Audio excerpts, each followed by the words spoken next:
everyone, Sophia here, my great challenger. Welcome back to another episode of Getting Things Done. And boy, am I going to get things done. This is one of the big projects that I have on my to-do list for year 2024. And it's something that I'm really looking forward to doing. And in particular, really looking forward to having it work and be functional. What is it? Well, you can tell I'm in my sewing room. We're in the basement. In the past, I've put together this room and it was perfect for one person. It really is. And I'll show you what it looks like because I really haven't moved anything yet. Perfect for one person. However, I expect Mom to be coming over probably end of November, hopefully right on time for Thanksgiving, definitely over the Christmas holiday, and she's more than likely going to stay for an extended period of time. Mom is going to come, and I want to make sure I get the opportunity to spend as much time as I can learning how to sew from Mom. Mom taught my sister how to sew. We never got around doing it because pretty much I moved here, you know that, when I was 22. So it was a while back. Mom is a seamstress. Mom does amazing work. She can reproduce a Chanel suit. She can make costumes, she can sew drapes, she can sew skirts, all sorts of fabrics. She made her own clothes for a very long time. Here's Mom with one of the clothes that she made back in the days. I think that was 1957. Hello! The cats love the basement, by the way. So what I want to do is pretty much reconfigure and redesign my sewing studio. The way I have it right now is perfect for one person. It's one table that's an L shape, another table for cutting things, and then the rest is just different types of storage. It's great for one, doesn't work for two people. So I have to redo it. And I'm really looking forward to doing this because I'm going to do it right. And I'm going to purchase things to make it right. So when I come back, I'm going to give you a tour of what it looks like now. And I will tell you what the plan is and what we're doing. Hello. And what we are doing today. This is going to be a long series. I plan on spending pretty much the entire remainder of October and most of November doing this. So there's going to be more than one episode. Let's get started. I'm excited.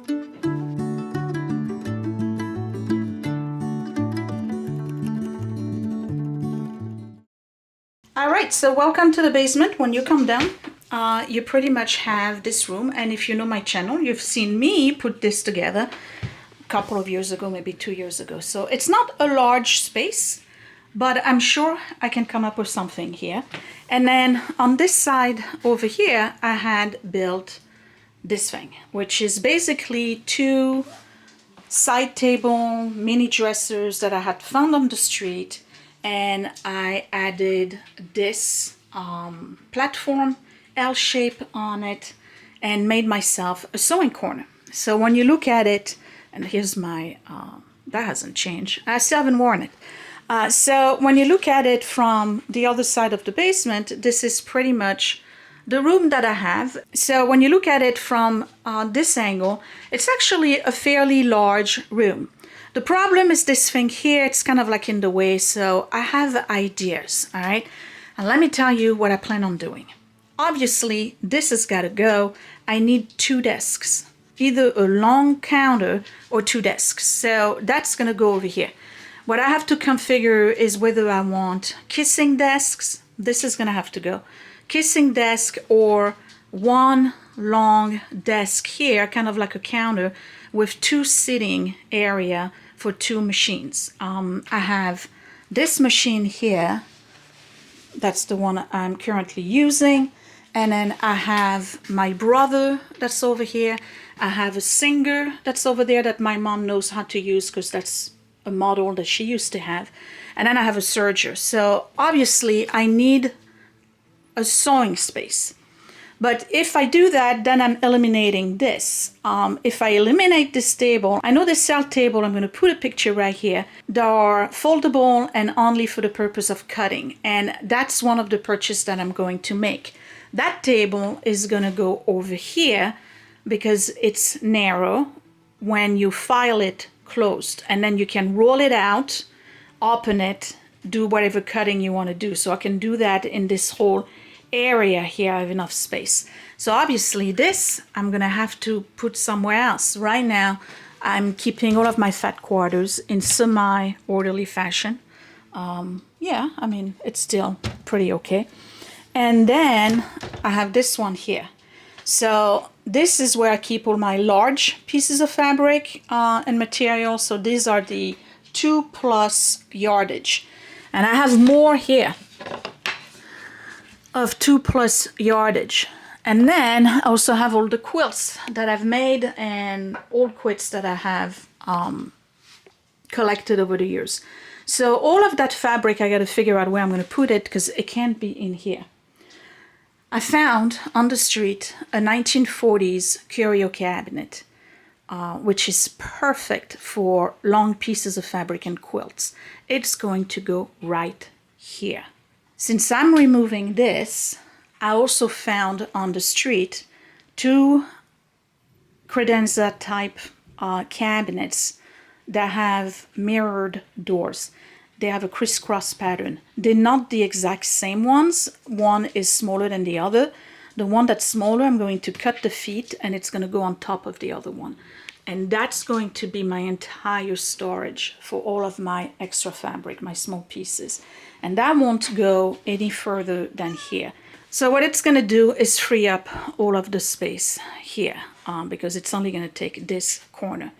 This, I'm probably going to put it in the laundry room, and that's going to contain all of my appliances and whatnot, unless I use this one, and then this one will go in the corner over there, and I can put other things for storage.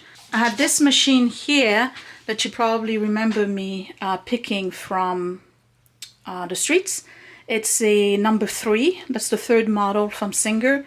I just need to put the belt. Mom wanted me to keep it because she knows how to use this machine. And her and I may spend time trying to rehab it and make it work. If I'm putting that dresser or the cabinet here, obviously this is going to have to move somewhere else.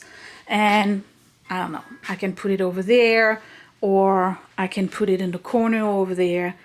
These I'm going to try to keep. If I can put them underneath that counter, that would be perfect. I may just need one. And the 2 sewers or sewists can share one cabinet, then the next one will go. I also have a rug that I purchased off the Facebook Marketplace that's blue and white. Very similar to the one I have in my bedroom. I'm still going to have to clean it because, you know, I got it off the marketplace and I don't know if it's going to fit. So that's going to come later on in this series where I bring in the carpet.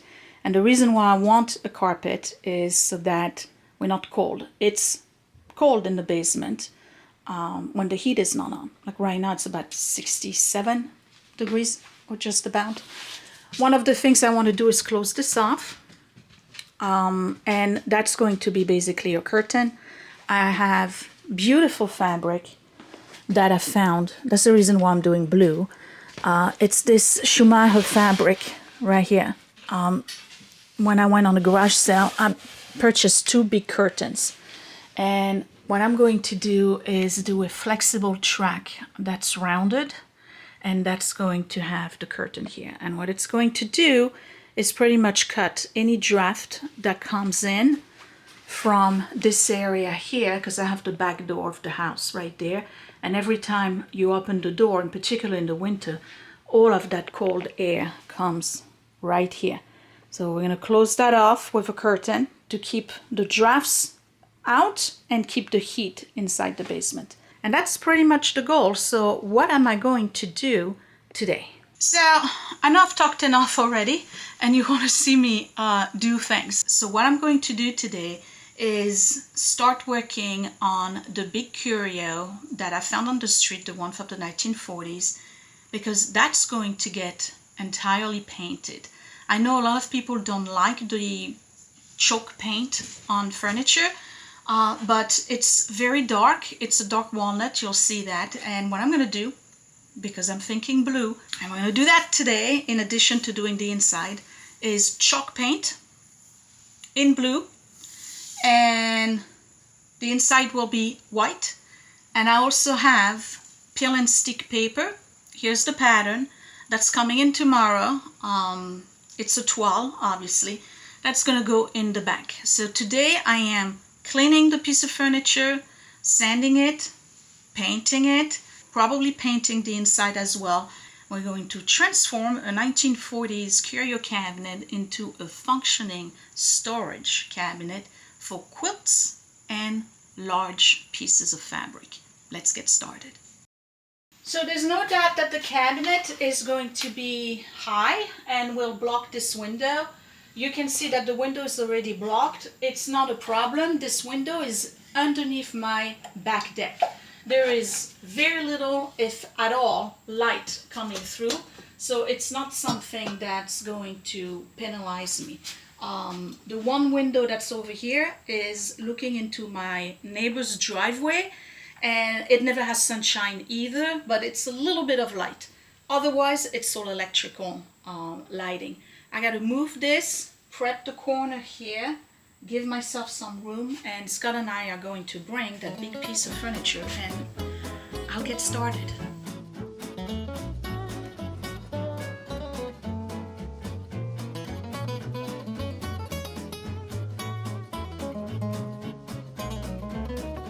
One of the things I have to be mindful of is this right here.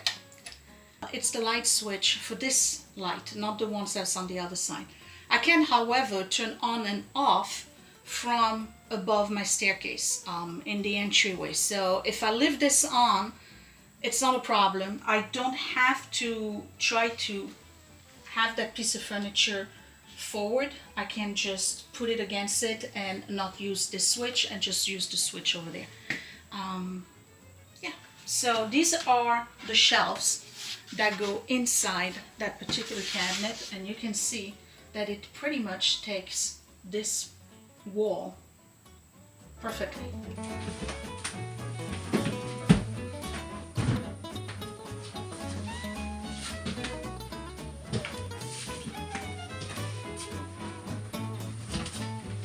Can you tilt it some more? Yeah. Okay. Are we on the floor? Yeah. Is that where it's going? Yep.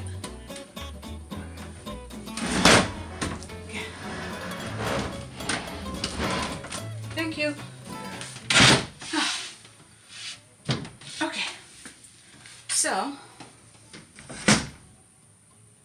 it's got to be lifted a little bit on the front because I can tell it's not level. My floor has a tendency to, it has a slope because it's a basement and I have a sump pump. So if there's a flood, the water has to drain towards the sump pump. So that's the reason why the floor is not even. So obviously it's going to have to be pushed up here in the front, not by much, maybe a half an inch. But that's it. It's a nice piece. So here's the piece, 1940s, maybe a little bit earlier. We got a little rose here. These hardware are gorgeous. I'm going to pull them out and we're going to make them nice and shiny. It's got a, I think it's mahogany.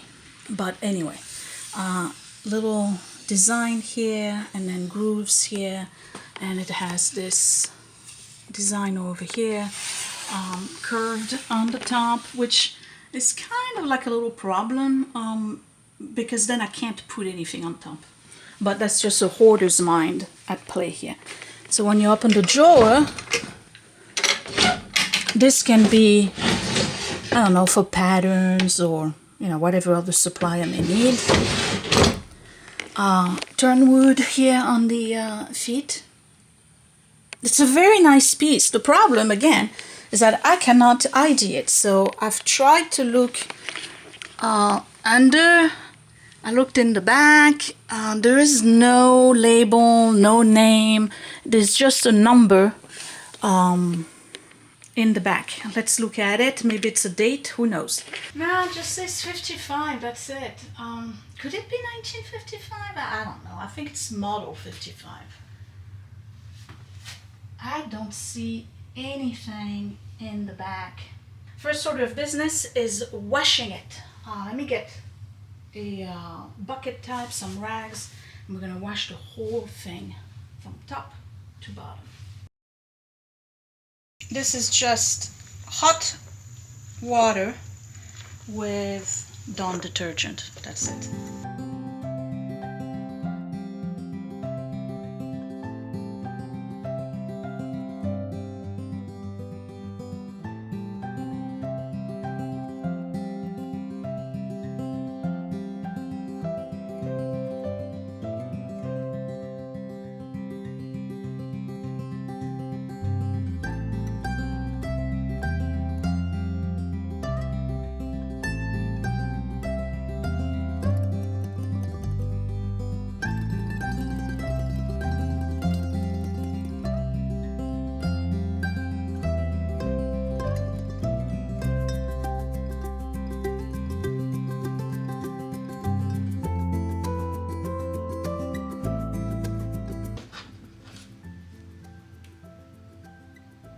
Mrs. E. Willis, Lake Opticong, New Jersey. Let's find out.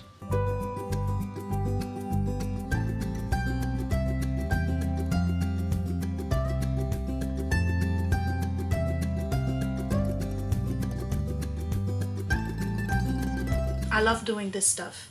First of all, it's respectful to the person. I'm just saying, because we got to give this lady homage somewhat. Okay, so I found out that her son was Robert E. Willis. He passed away at the age of 75. His father was Edgar, so Mrs. E. Willis, and her name was Alma. And Robert was a U.S. Air Force veteran from the Vietnam War. Thank you for your service, Robert. Let's find out about your mom, Alma Willis.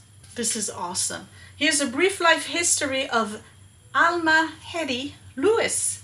When Alma Hetty Lewis was born on 31st of December, that's a tough one, okay? 31st of December 1909 in Newark, Essex County, okay? New Jersey, United States. Her father, William Lewis Cunningham, was 43 and her mother, Elizabeth Ann Burney, this is all public information, okay, was 42. She had at least one daughter with Edgar Thomas Willis Sr. She lived in Newark Township, Essex, New Jersey, United States in 1910, and Lake Opatcong, Jefferson Township, Morris County, New Jersey, United States in 1950. She died on 24th November 1995 in New Jersey. She was 85 years old. Could I get a picture of Alma Hetty Willis? Let's find out.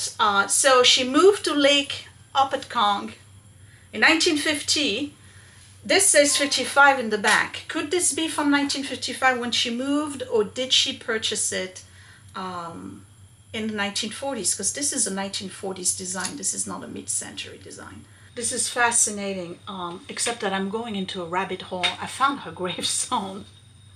She's buried in, she was born December 31st, 1909, and she died in Mendham, Morris County, New Jersey. She's at the First Presbyterian Church Cemetery in Susquehanna, Morris County. Still no picture. All right, well, if you have time, you can find Alma Hetty Willis picture for me, because I can't find her. Hi, baby. I know. You want to help me find? All right. How about we sand Alma's piece of furniture? So this is 40s or 50s. Okay, I really think it's 40s. I'm going to do another Google search with a better picture and see if I can find it.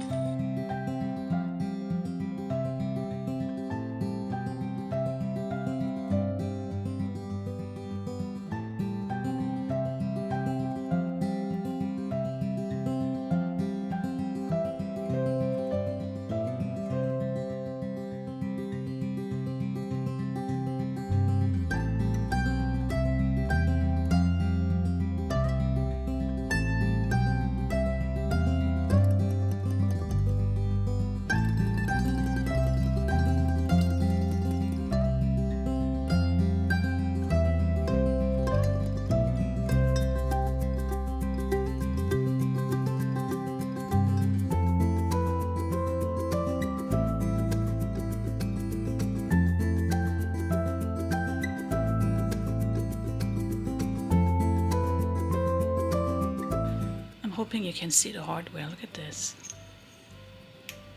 I'm gonna have fun cleaning this up. It looks like it's gonna be copper color, not gold, right? Okay, what do you think, Mayday? All right, Behr chalk decorative paint.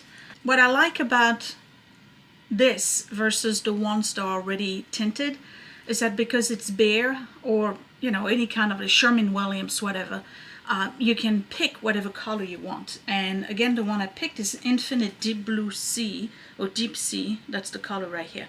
So it's a flat matte, but once it's done, I will have to wax it, because the wax is what's going to seal it. Otherwise, you can just go with your thumb like this and it scratches off, right? I have never done this before. Well, I've painted furniture before, but I've never done chalk paint.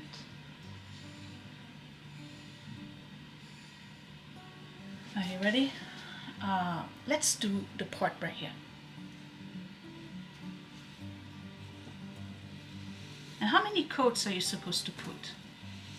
1, 2, I don't know. Oh, it does. Ooh.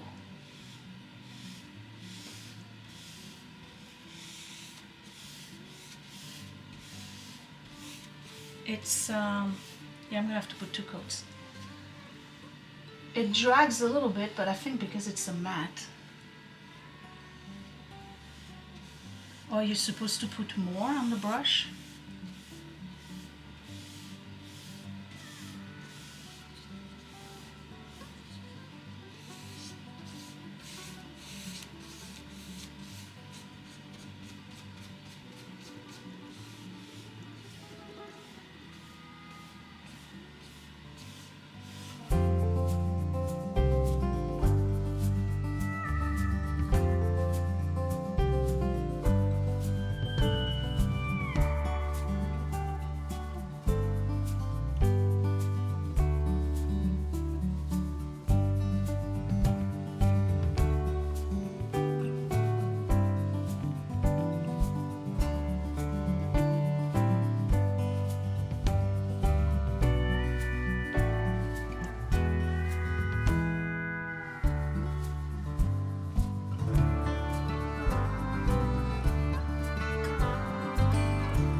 So behind the screen I've been debating as to whether or not I want this blue, and I think I do.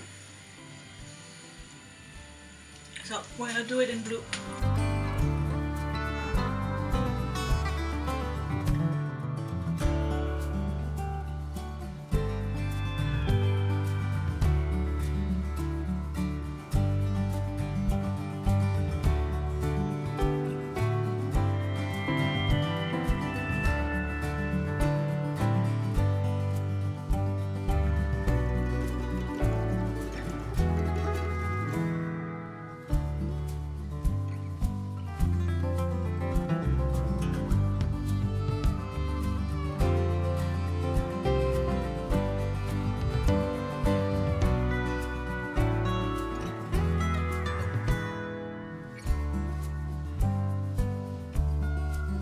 Alright, so I have 1 coat on the shelves in blue.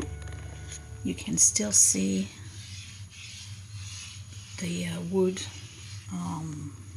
pattern, and the color is not showing on camera the proper way, but tomorrow I'll flip them, I'll do the other side. I probably will keep just 1 coat on the shelves, but here is the curio, and that's just 1 coat.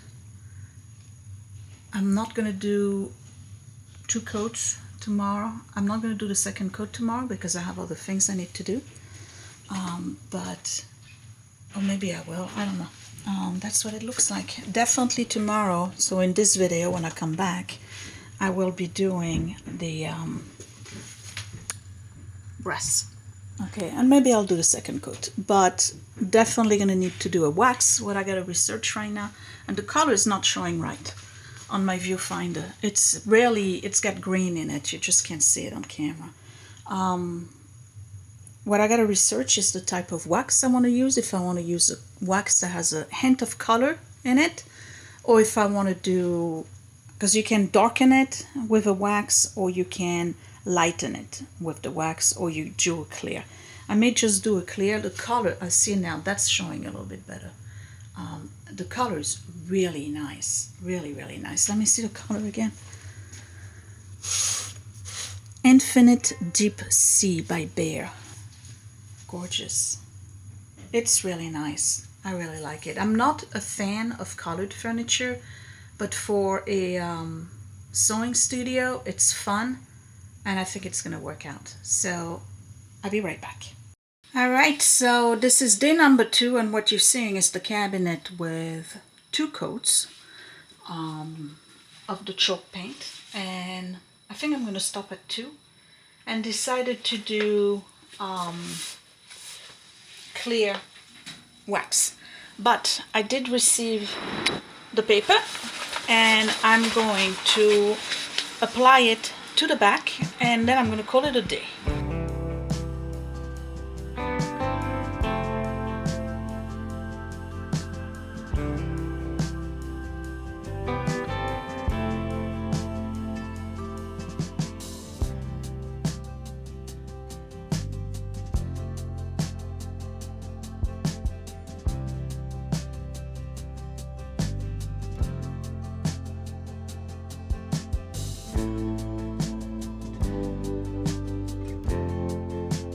So before I show you what it looks like with the back, you know, the wallpaper in the back, I want to show you what I did last night was clean the drawer pulls.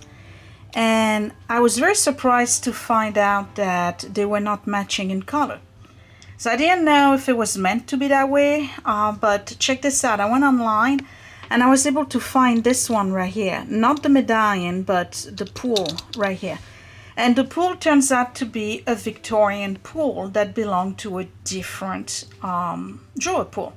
So I don't know if it's the cabinet maker that took this and added that to it, or if it's the owner, Miss Edgar Willis, who had broken pools at some point and had these and kind of like, or husband, mixed and match. But it's quite interesting that these are not the pools that go with those medallions. And when you look at the medallions and you pull this out, hold down.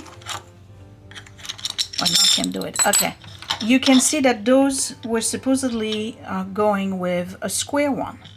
And this is round. So they definitely are mismatched. And I think this is really cool. Ah, it looks so cool. I love that it's 2 colors actually, that it's 2-tone. I think it's really cool. Okay, are you ready? 2 coats and wallpaper is in. Let me pull out. And this is what it looks like. All right, as of now, obviously the other pool needs to be cleaned up. I need to clean the little knob right here, and then the whole thing needs to be waxed. So once it's waxed, it will have kind of like a sheen, a little bit of a finish to it. But this is so cool. I like it. I don't know about you, but I like the color. I like the way this looks. So let me open it right here so you can see the inside. This is really neat. All right, so I didn't put wallpaper on the side. I don't feel that it needs it. And then there's a bump right here in the wood. I don't know if you can. Yeah, I think you can see it here. Listen, this is going to be filled with fabric. There's a little bit of bleeding here. I'm not worried about that. This is going to get waxed. And let me see. I think this is a piece that's kind of, I could have glued it, I suppose. It's not fully dry. You can see on the side right here that there's like different colors. It's because it's not fully dry. But yeah, that's it. That's where I'm at right now. And that would be it for this video. So the next time you see me, I will have all the knobs cleaned and I will be doing some waxing. And then we'll move on to something else because that's not going to take too long. I think the waxing is just 1 coat. Hey, I'm actually filming this on a different day. I just got back from work. So that was episode 1, and I hope you like it. Tell me down below. Give me a thumbs up if you did. And some of the ideas that I have is do the clear wax, and then I saw that you can get gilding wax. And some of the stuff that people do with it is really cool. So I'm thinking about a gilding wax that's either in copper or silver. And I may do silver only because the 2 pieces of furniture that I'm going to bring to replace everything else that I have here have mirrors in the front. They're like a crisscross with mirrors, and mirrors are silver. So I felt that if I was using a gilding wax, in addition to the regular wax, it's going to make it a little bit darker and have a sheen, and it's going to seal it. I could actually do a little bit of gilding in silver on this, and then do, you know, like a little bit of edges. Not a lot, maybe a little bit here, a little bit there, just to distress it, but with the gilding. And the same thing with the design at the bottom. I think it might actually look really cool. I see a lot of people doing that. You can decoupage on your piece of furniture if you want to add like a design here. I see people doing stencils with that silver or gold or copper or bronze wax.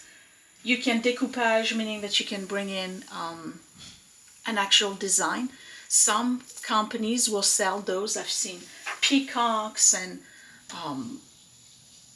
Limoges type design, you know, like the Fragonard designs, flowers, whatever you want, okay? You can decoupage and Mod Podge the whole thing on it and then add the wax over it. It looks really cool. So the next time you will see me, I will be doing the wax on this. I have to research how many coats of wax I have to put on.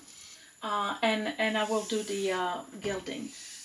And other things that I'm probably going to do the next time around is disassemble this so that I can bring the other 2 pieces of furniture. I'm thinking about bringing this over to this corner and what's going to be like a tall boy more over there against the wall. And that would be it. So I'm excited about this project. I hope you are too. I know that not everybody is into sewing, but if you have a craft room or if you want to do a multi-purpose room or whatever, I hope I'm giving you ideas. I like what I did. And on the subject of, and you see the floor is not even here, but I addressed that already. On the subject of Mrs. E. Willis, I could not find a picture of her, but I did find a picture of a daughter right here.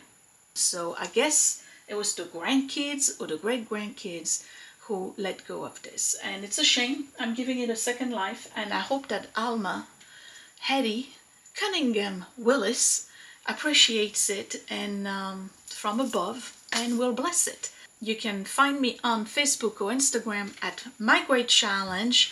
Esty Shop, the link is down below. Frenchie and Tabby for all things vintage. Think holiday gifts. Holidays are coming. And if you want to see more content, exclusive content, not shown on YouTube, way more intimate background behind the scene of my family and myself, you can join my Patreon at patreon.com/mygreatchallenge. I will see you in the next video. Thanks for watching. Bye!